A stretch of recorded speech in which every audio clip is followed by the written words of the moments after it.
Kuno mumwe wenyu anorwara here? Ngaadane vakuru vekereke vazomunyengeterera uye vagomuzodza mafuta muzita raJesu. Haleluya. Praise God.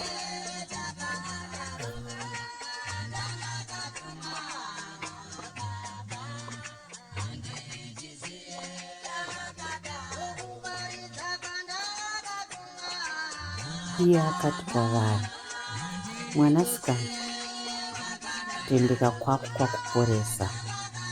Enda nerugare uye usunungurwe pakutambudzika kwako. Haleluya. Zvino kunyange shoko kana vanoimba vanoti kana tichitenda tichaponeswa. Thank you Jesus. Marko 5 ndima ya34.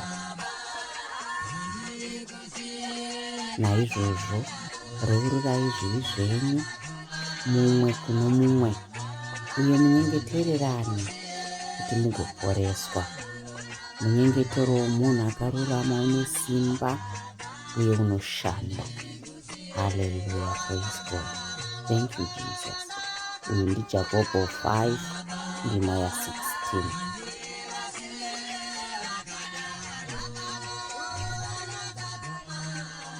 Uye munyengetero unoitwa mukutenda uchaita kuti munhu anorwara apore.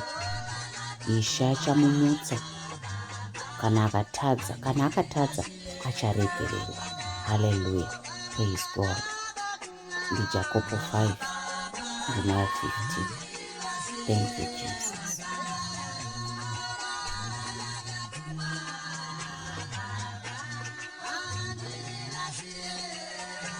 Ipapo Jesu vakati kwaari, simuka, tora rukuke rwako ufambe. ndiJohani 5 ndima ya8. Izvi zvakagumbura vaFarisi zvisina munhu akamboona. Chero pauchaporeswa iwe, kune vamwe vachagumbukira izvozvo.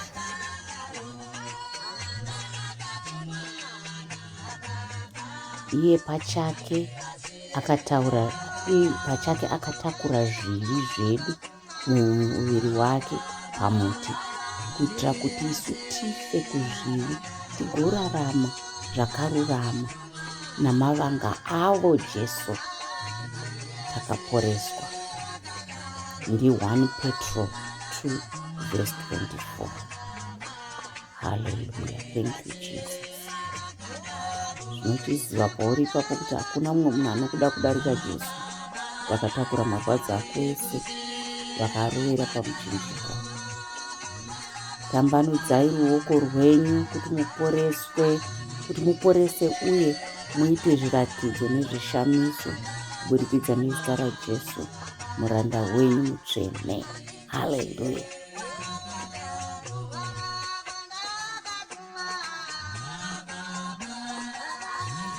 Asi akabayiwa nekuda kwekudarika kwedu, akakuvadzwa nokuda kwezvakaipa zvedu. Rurohwa wakativigira rugare kwaiva pamusoro pavo, uye namavanga avo Jesu Kristu takaporeswa. Isaiah 53 verse 5. Thank you Jesus. Iye anokanganwira zvivi zvako zvose, uye anoporesa kurwara kwako kwose. ndiMapisarema 103 verse 3. Hallelujah. Praise God. Ini ndinovada Mwari vakadai vanokanganwira zvivi zvangu zvese, nokuti vanhu havakanganwiri. Hallelujah. Ava vanoporesa vane mwoyo yakaputsika, uye vanosunungura vanosunga maronda avo. Haleluya, praise God. Ndimapisarema 147 verse 3. Hanzi kana tiine maronda, patakakuvara paya, patakakuvadziwa, patakazvikuvadza, ngatimhanye kuna Jesu kuti anosungwa maronda iwayo. Thank you Jesus. Nekuti vanopa vanga asi vachisungazve. Praise God. Vanokuvadza asi maoko avo anorapazve. Haleluya. Uyu ndiJobho 5 verse 18. Asi isusu hatisiri pakupuwa mavanga naJesu, asi nemavanga avo takaporeswa. Haleluya. Vakatuma kuti vandoparidza umambo hwaMwari uye vandoporesa vanorwara. Saka vadikani, kana takatumwa sezvatakaitwa munhu nemunhu pauri papo, kana uchitenda muna Jesu, uri mudzidzi waJesu, wakatotumwa. Saka chitambanudza ruoko rwako chiporesa vanorwara muzita raJesu Kristu weNazareti. Amen. Thank you Jesus.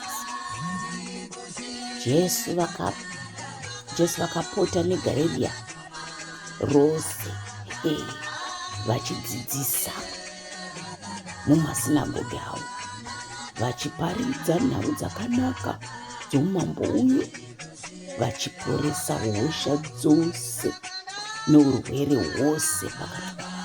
Haleluya. NdiMateo 4 ndima ya 23. Thank you Jesus. Rumbidza Jehovha iwe mweya wangu, uye urege kukanganwa mikomborero yavo yose. NdiMapisarema 103 ndima ya 2. Chokwadi mwoyo wangu usambofa wakakanganwa zvose zvawakaitirwa naJehovha. Urumbidze Jehovha nguva dzose, ugare mukurumbidza Ishe wemadzishe. Amen. Thank you Jesus. Vakatuma shoko ravo rakavaporesa, uye vakavanunura kubva panguva.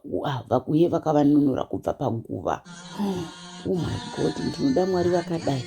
Ava ndiMapisarema 107 verse 20. Hanzi kana panguva chaipo vanogona kutinunura Jesu. Tototizira kuna Jesu vakadai. Mazvita Jesu, mazvita. Mukunyatsoteerera inzwi kana mukanyatsoteerera inzwi raJehovha Mwari wenyu, uye mukaita zvakarurama pamberi pavo, kana mukarerekera nzeve dzenyu kumirayiro yavo, uye mukachengeta mitemo yose, havangakusiyi pamusoro penyu. Zvirwere zvose zvandakawisa pamusoro penyika, nokuti ndini Jehovha vanoporesa. Haiwa Jehovha Mwari wangu, ndakachemera rubatsiro kwamuri, uye mukandiporesa. Mapisarema 30 ndima ya 2. Thank you Jesus. Vachakadaro nazvino adikani, tikachema iwe isu kwavari, vanotiporesa. Mazvita Jesu.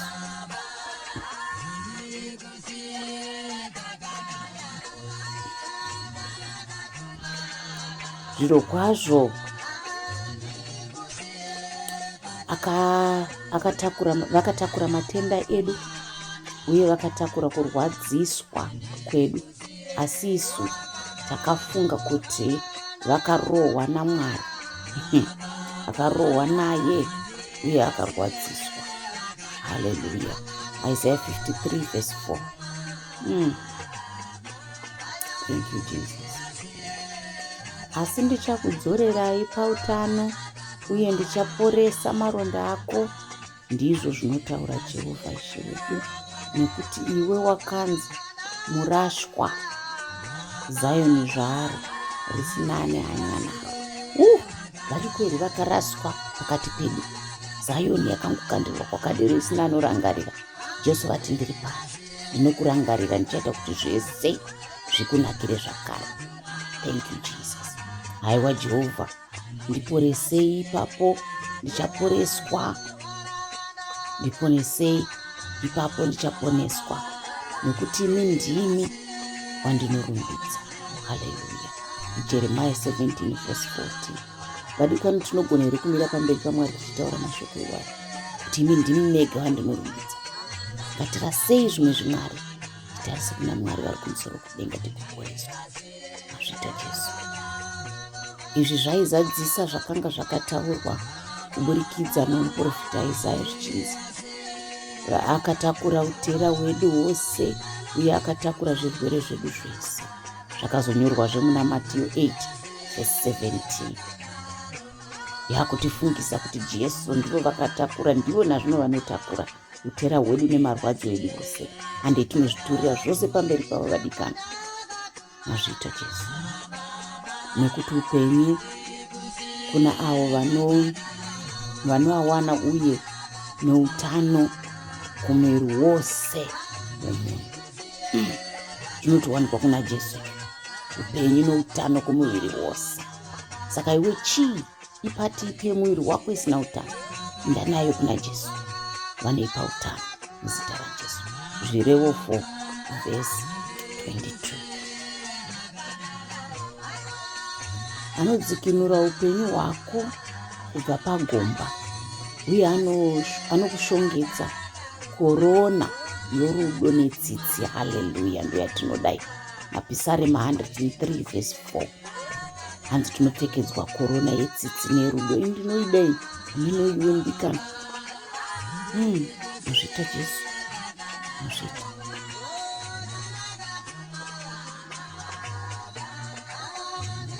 Kunyange zvakadaro hazvo, ndicharivigira utano nokurapa. Ndicharapa vanhu vangu uye ndichaita kuti vave nerugare rwakawanda uye nokuchengetedzeka. Haleluya. Praise God. Ndi Jeremiah 33:6.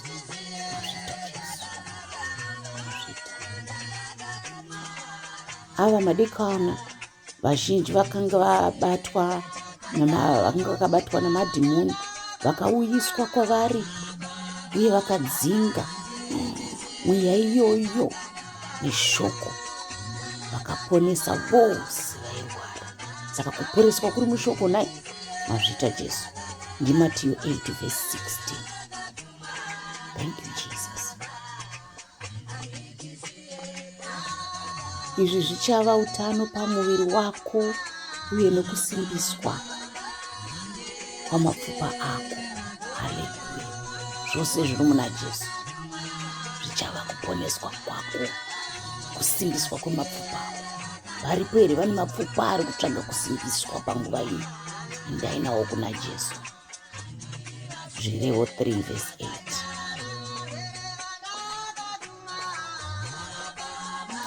Kana vanhu vangu vanodanwa nezita rangu vakazvininipisa, vakanyengetera, vakatsvaga chiso changu, vakatendeuka kubva panzira dzavo dzakaipa, ipapo ndichavanzwa kubva kudenga uye ndicharegerera chivi chavo uye ndichaporesa nyika yavo. Haleluya. Zviri muna 2 Vakoronike 7:14. Ndionamatiro nyika yangu Mwari wekudenga, ndingaiporeswe muzita raJesu. Haleluya. Ipapo chiedza chako chichabuda samambakwedza uye kuporeswa kwako kucharatidzwa nekukurumidza. Ipapo kururama kwako kuchakutungamirira uye kubwinya kwaJehovha kuchakurinda mumashure. Haleluya. Praise God.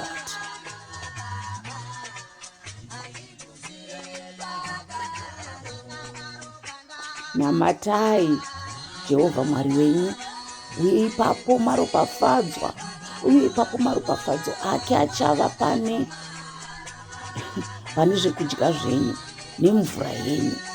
Ndichabvisa urwere kubva pakati penyu. Iyo ndiExodus 23 verse 25. Thank you Jesus.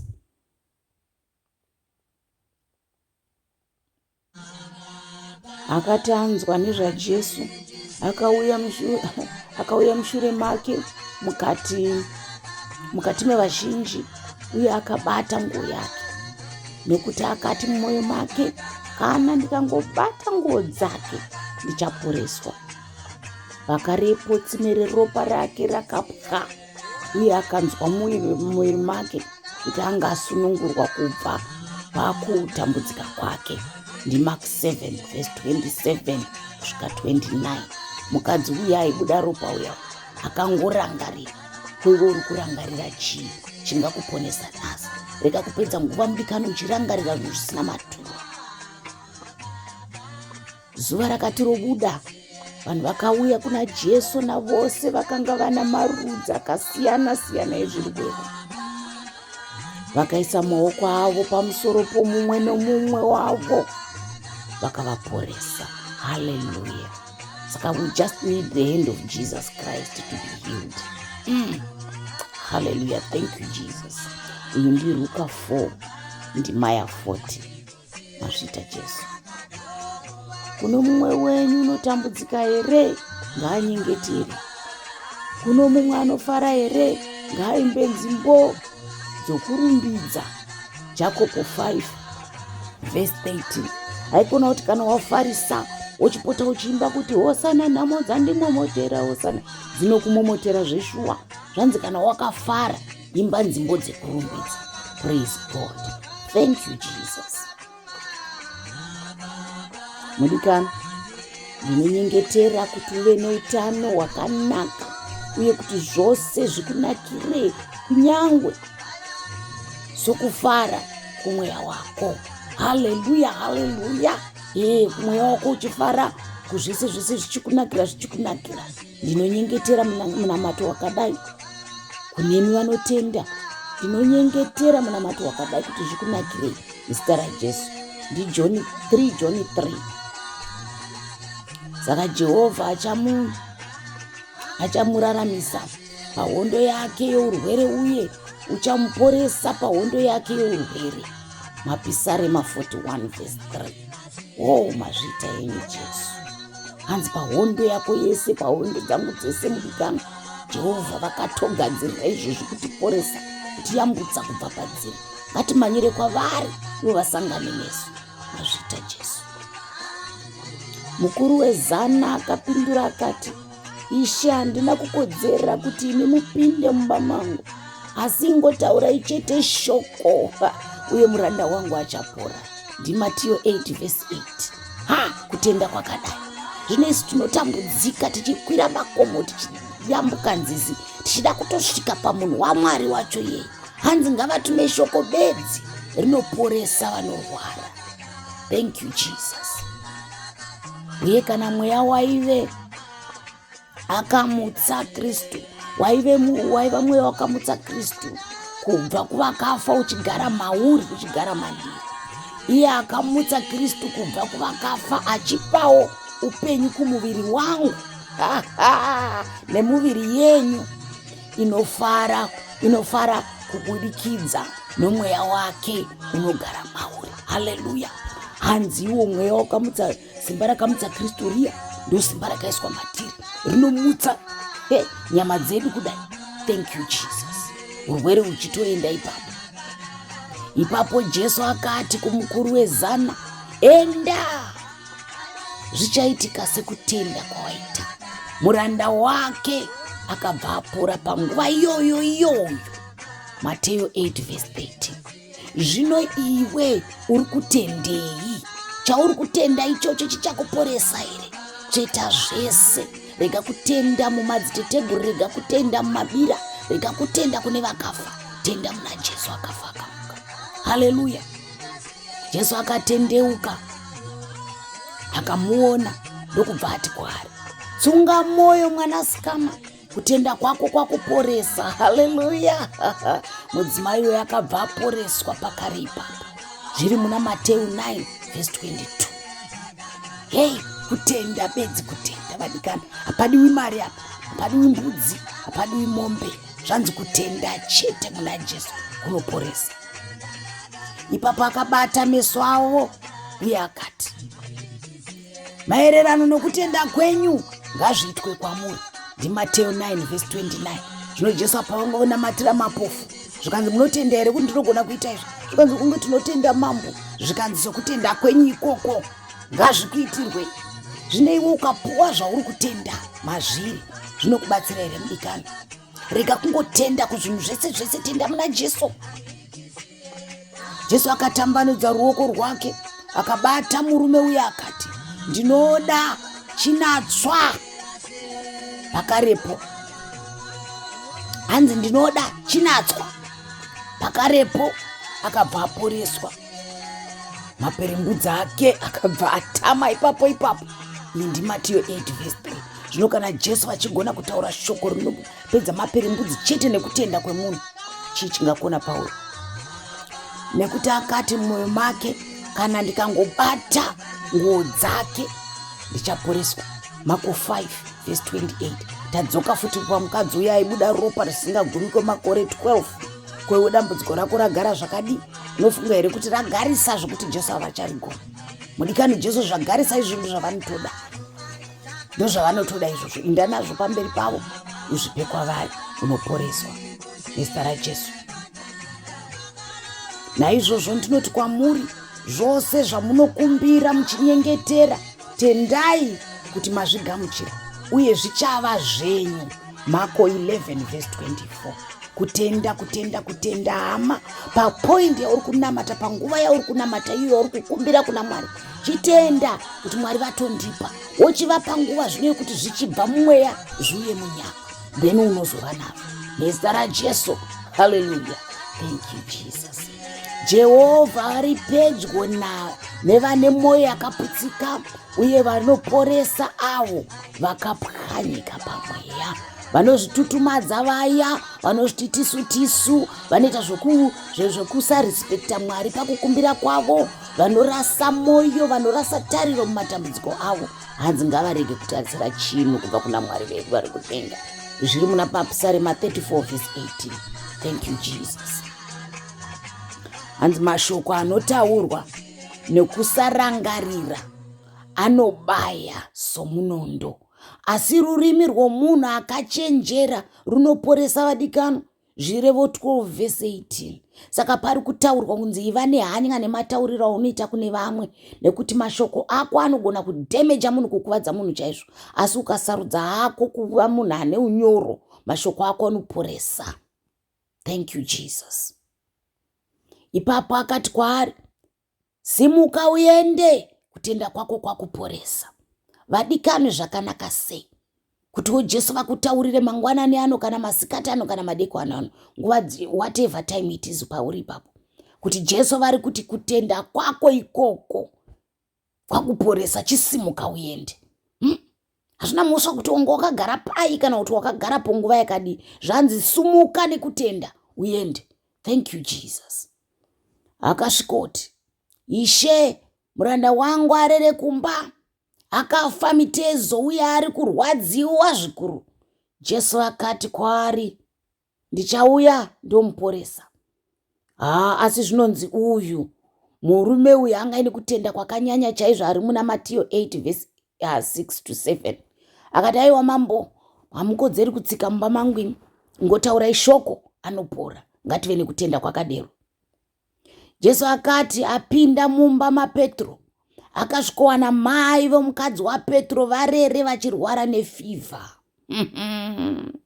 Akabata ruoko rwavo, fivha ndokubva yapera, uye vakasimuka ndokubva vatotanga kumushandira. Haleluya, haleluya.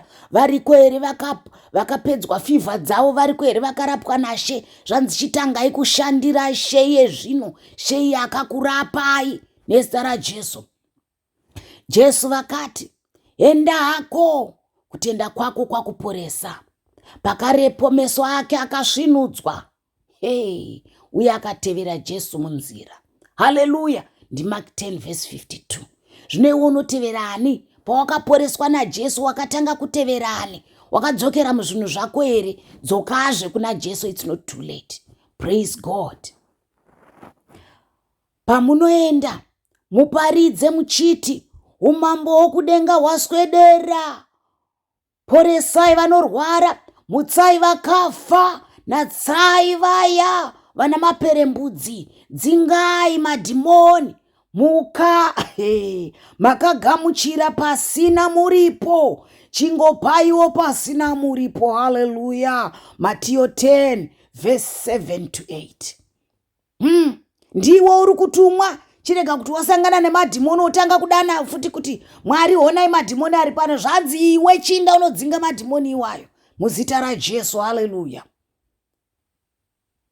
Zvekuti Mwari vakazodza sei Jesu Kristu weNazareta nomweya mutsvene nesimba, uye kuti vakavapa sei nenyika, vakapota sei nenyika, vachiita zvakanaka, vachiporesa vose vakanga vari pasi pesimba radhiabhorosi, nekuti Mwari vaiva navo.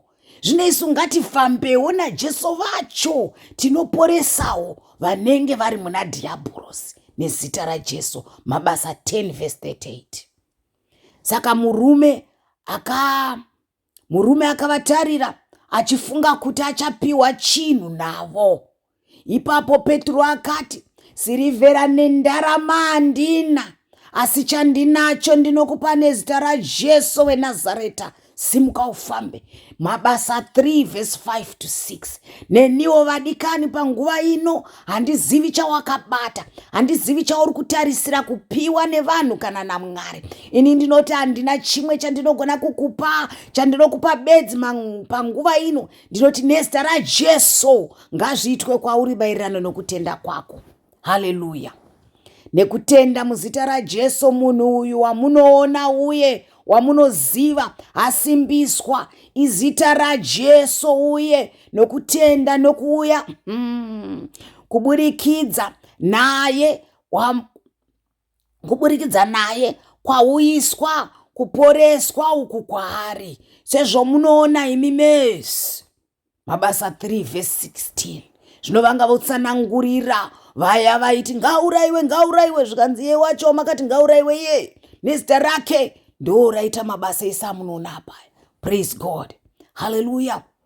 Asi kunemi munotya zita rangu, zuva rekururama richabuda, rinoporesa mumapapiro aro, uye muchabuda muchisvetuka semhuru dzaburiswa muchirugu. Haleluya. Muna Marakai 4 verse 2. Zvanzi kunemi munotya zita raJehovha, muchaburitswa mumatambudziko enyu ese, mukasvetuka nezuva iroro. Haleluya. Asi